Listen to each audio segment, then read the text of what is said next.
मीनाक्षी डांगी जी, लखनऊ से। राधे राधे बाबा जी। राधे राधे महाराज जी। महाराज जी, मेरा प्रश्न है कि शिव जी की आराधना में भक्त को सबसे पहले क्या अनुभव होना चाहिए, शांति, भक्ति या वैराग्य? श्रद्धा और विश्वास। सबसे पहला सोपान है श्रद्धा, फिर है विश्वास, फिर आगे संसार से वैराग्य, फिर प्रभु के चरणों में अनुराग, और फिर अगर मोक्ष चाहता है तो मोक्ष, प्रेम चाहता है तो प्रेम मार्ग में चला जाएगा। पर सबसे पहली सीढ़ी है श्रद्धा, फिर है विश्वास, दृढ़ विश्वास भगवान के चरणों में। तब फिर अनुभूतियां शुरू होती हैं। जब पहले दृढ़ विश्वास होना ही कठिन है, भगवान के चरणों में विश्वास होना कठिन है। माया ऐसे ऐसे लीलाएं कर देती है तो हमें लगता है पता नहीं भगवान हैं भी कि नहीं, भगवान हमारी बात सुनते हैं कि नहीं सुनते, भगवान हमारी बात बनाएंगे कि नहीं बनाएंगे। कई तरह के ऐसे संशय आ जाते हैं तो हमारा विश्वास टूटने लगता है। पर हमें लगता है भगवान से हमें प्रार्थना करनी चाहिए कि हमारी श्रद्धा आपके चरणों में लगे, हमारा विश्वास आपसे जुड़े। अगर श्रद्धा और विश्वास है तो वैराग्य, अनुराग, ज्ञान सब कुछ आ जाएगा। पहले हमारा श्रद्धा और विश्वास। श्रद्धा कहते हैं शास्त्र और संतों के वाक्यों में बिल्कुल यथावत बुद्धि रखना, अपना क्यों में ना लगाना।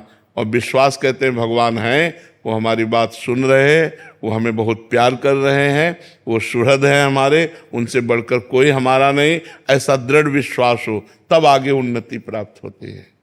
कृपा सिंधु शरण जी। श्री हरिवंश गुरुदेव। श्री हरिवंश महाराज जी। महाराज जी, आपके चरणों में कोटि कोटि नमन। महाराज जी, अध्यात्म में साधन का अधिक महत्व है या आश्रय का? आश्रय का। अगर आप तप करते हैं, साधना करते हैं तो तप लोक की प्राप्ति होगी। लेकिन यदि भगवद आश्रित हैं और कोई त्रुटियां भी हैं, ऐसी समस्याएं भी हैं जो नहीं होनी चाहिए और आपका शरीर छूट जाता है, तो आश्रय से भगवत प्राप्ति होगी। मेरे बनाए ना बनेगी कोटि कल्पनो, आपके बनाए बनेगी पल पाव में। हर समय जितनी हम में ऊर्जा शक्ति है वो हम लगाकर भजन करेंगे। जितनी हमारी बुद्धि काम कर रही है हम गलत आचरणों से बचेंगे।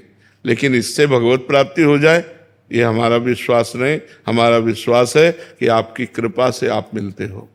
किसी तपस्या या भजन के द्वारा भगवान को खरीदा नहीं जा सकता, भगवान को विवश नहीं किया जा सकता। भगवान के होके भगवान को विवश किया जा सकता। कितना विवश हो सकते हैं?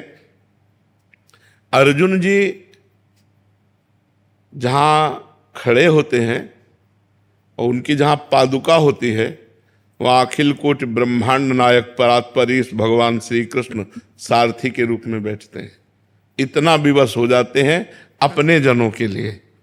अपना जन आश्रय से होता है, मैं आपके आश्रित हूं। आश्रित की चिंता होने लगती है आश्रयदाता को।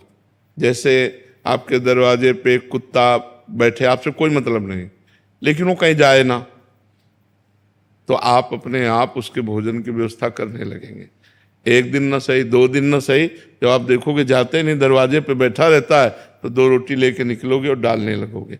उसने आश्रय एक दरवाजे का ले ले, अन्य दरवाजे ना जाए, तो ये जिम्मेवारी आपके ऊपर अपने आप सवार हो जाएगी कि सुबह शाम 2 रोटी आप डालने लगोगे।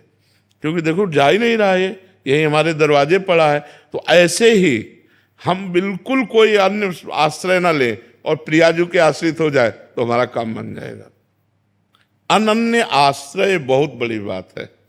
अनुकूलता होती है तो लगता है प्रियाजू की बहुत कृपा है, और जब प्रतिकूलता होती तब ऐसे मन घबरा जाता है कि पता नहीं, हे शंकर भगवान आप कृपा करो, हे राम जी आप कृपा करो, हे श्याम जी आप कृपा करो, हे देवी जी आपकी। नहीं, उस समय भी एक ही होना चाहिए। बने तो रघुबर ते बने और बिगड़े तो भरपूर, और तुलसी औरन ते बने ता बनिबे पे धूर। जिसका हमने आश्रय लिया है अगर बने तो उसी प्रभु से बने, और ना बने तो बिगड़ जाए। हमें कोई बनाने की कोशिश नहीं। हे नाथ मैं आपकी शरण में हूँ, आप देख लो, पक्का हो सब ठीक हो जाएगा, पक्का सब ठीक हो जाएगा। हमें चाहिए भगवान का आश्रय दृढ़ लें। सबसे बड़ी भक्ति क्या है? आत्मसमर्पण। श्रवणम कीर्तनम स्मरणम विष्णुपाद सेवनम अर्चनम बंदनम दास्यम सख्यम आत्मनिवेदनम। आत्मनिवेदन पूर्ण भक्ति। आत्मनिवेदन का मतलब होता है आश्रय, समर्पित हो जाना। हे नाथ मैं आपको समर्पित हूं, अंदर से मन वचन कर्म से भगवान का शरणागत निश्चित भगवान को प्राप्त होता है। हमें प्रयास करना है जो हमारी शरणागति में कमजोरी है कि भगवान के विरुद्ध आचरण हैं, जो अपने शरीर को लेकर मांगे हैं, जो अपने परिवार को लेकर मांगे हैं, वो केवल अपने प्रभु के सामने पेश करते रहें और ये मांगते रहें कि आपके सिवा हमारे मन में किसी अन्य का आश्रय न हो। जरूरतें हैं लेकिन आश्रय नहीं, ध्यान रखना। जैसे मैं आपका हूं, मेरी जरूरतें हैं तो मैं सिर्फ आपसे कहूंगा, इनसे नहीं कहूंगा। जरूरतें हैं पर आपसे। कोशिश करें कि आप तो अल्पज्ञ हैं, पता नहीं पाएंगे कि हमारी क्या जरूरत है, लेकिन भगवान सर्वज्ञ है, उनको सब पता है। तो हम अपनी जरूरतों की बात भी ना कहें, ये बहुत ऊंची बात है। लेकिन अगर कहें तो सिर्फ अपने प्रभु से, जो हमने प्रभु को अपना माना है, राम रूप, कृष्ण रूप, राधा रूप, शिव रूप, हम उसी से बात करें कि ये जरूरतें यद्यपि हमें आपसे नहीं कहनी चाहिए, पर हम अज्ञानवश कह रहे हैं ये जरूरतें, पर आपसे, औरों से नहीं। तो ये अनन्य आश्रय जो है ये बहुत जल्दी भगवत प्राप्ति करा देता है। नहीं तो जन्म जन्म जतन करते रहो, कोई त्रुटियां होती रहती हैं और भगवान से मिलने में बाधा पहुंच जाती है। पर अगर आश्रय लिए हो तो त्रुटियां होने पर भी भगवान कृपा करके अपनी शरण में ले लेते हैं।